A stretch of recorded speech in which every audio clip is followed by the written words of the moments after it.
Hello viewers, दृष्टि है इसके वीकली करंट अफेयर्स को इस प्रोग्राम में एक बार फिर से आपका स्वागत है। तो चलिए आज का पहला सवाल देखते हैं।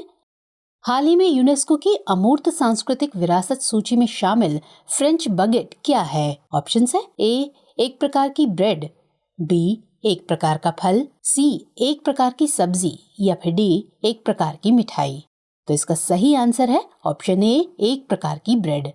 अगला सवाल देख लेते हैं। ग्लोबल टेक्नोलॉजी समिट का 7वां संस्करण कहाँ आयोजित किया गया? इंदौर में, कोच्चि में, नई दिल्ली में या फिर वाराणसी में? तो इस समिट का आयोजन किया गया नई दिल्ली में, यानी कि ऑप्शन सी सही आंसर है। नेक्स्ट क्वेश्चन, विश्व एड्स दिवस या वर्ल्ड एड्स डे 2022 की थीम क्या है? A end inequalities end AIDS, B global solidarity resilient services, C communities make the difference या फिर डी इक्वलाइज। तो इसका सही आंसर है ऑप्शन डी इक्वलाइज। अगला सवाल, नागालैंड की सरकार द्वारा आयोजित सबसे बड़े जनजातीय त्योहारों में से एक है फ्लेमिंगो महोत्सव, हॉर्नबिल महोत्सव, सिलहट महोत्सव या फिर लोसर महोत्सव। तो इसका सही आंसर है ऑप्शन बी हॉर्नबिल महोत्सव।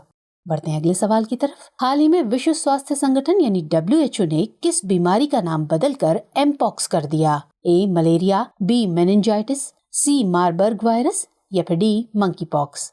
तो इसका सही जवाब है ऑप्शन डी मंकी पॉक्स। अगला सवाल, हाल ही में अग्नि वॉरियर संयुक्त अभ्यास के 12वें संस्करण का आयोजन भारत और किस देश की सेना के बीच किया गया? मलेशिया, जापान, सिंगापुर या फिर ऑस्ट्रेलिया? तो इसका सही जवाब है ऑप्शन सी सिंगापुर। अगला प्रश्न, देश की महान एथलीट PT उषा को इनमें से किस नाम से भी जाना जाता है? A Payyoli express, B Karnataka express, C Tamil express या फिर डी सायोली एक्सप्रेस? तो सही जवाब है ऑप्शन ए पायोली एक्सप्रेस। बढ़ते हैं अगले सवाल की तरफ। हाल ही में किस स्टार्टअप ने भारत में निजी क्षेत्र का पहला स्पेस व्हीकल लॉन्च पैड स्थापित किया है? Varun Cosmos, Agnikul Cosmos, Brahmakul Cosmos या फिर मेघनाद कॉस्मोस? तो इस सवाल का सही आंसर है option B Agnikul Cosmos. Next सवाल, अंतर्राष्ट्रीय दिव्यांगजन दिवस यानी International Day of Persons with Disabilities हर साल किस तिथि को मनाया जाता है? ऑप्शन है ए 1 दिसंबर, बी 2 दिसंबर, सी 3 दिसंबर या फिर डी 4 दिसंबर? तो ये दिवस मनाया जाता है 3 दिसंबर को, यानी कि ऑप्शन सी सही उत्तर है। नेक्स्ट सवाल देखते हैं। 4 दिसंबर को भूतपूर्व प्रधानमंत्री IK गुजराल का जन्म हुआ था चंडीगढ़ में, लखनऊ में, हरियाणा में या फिर झेलम में? तो इस सवाल का सही आंसर है ऑप्शन डी झेलम, जो कि अब पाकिस्तान में है। अगला प्रश्न, इनमें से कौन सा महोत्सव भारत की स्वतंत्रता के 75 वर्ष और बांग्लादेश की मुक्ति की 50वीं वर्षगांठ को भी चिन्हित करता है? ए हॉर्नबिल महोत्सव, बी सिलहट महोत्सव 2022, सी मुक्ति महोत्सव या फिर डी मुक्ति बाहिनी महोत्सव?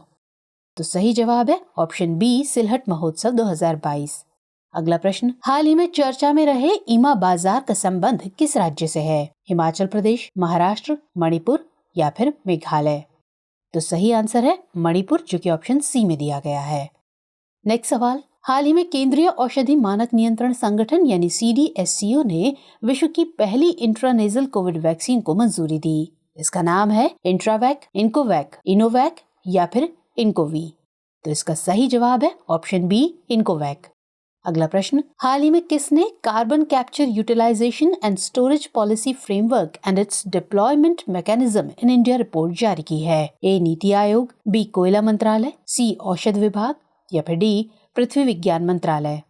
तो सही जवाब है ऑप्शन ए नीति आयोग। बढ़ते हैं अगले सवाल की तरफ। 28 नवंबर से 11 दिसंबर 2022 तक ऑस्ट्रा हिंद 2022 अभ्यास का आयोजन कहाँ किया जा रहा है? ए तमिलनाडु, बी राजस्थान, सी गोवा या फिर डी इनमें से कोई नहीं? तो इसका सही उत्तर है ऑप्शन बी राजस्थान। अगला और अंतिम प्रश्न, नौसेना की उपलब्धियों को मनाने के लिए कब नौसेना दिवस मनाया जाता है? ए 4 दिसंबर, बी 3 दिसंबर, सी 2 दिसंबर या फिर डी 1 दिसंबर? तो इस सवाल का सही आंसर है ऑप्शन ए 4 दिसंबर। तो आज के एपिसोड में इतना ही, मिलेंगे अगले एपिसोड में, तब तक के लिए जय हिंद।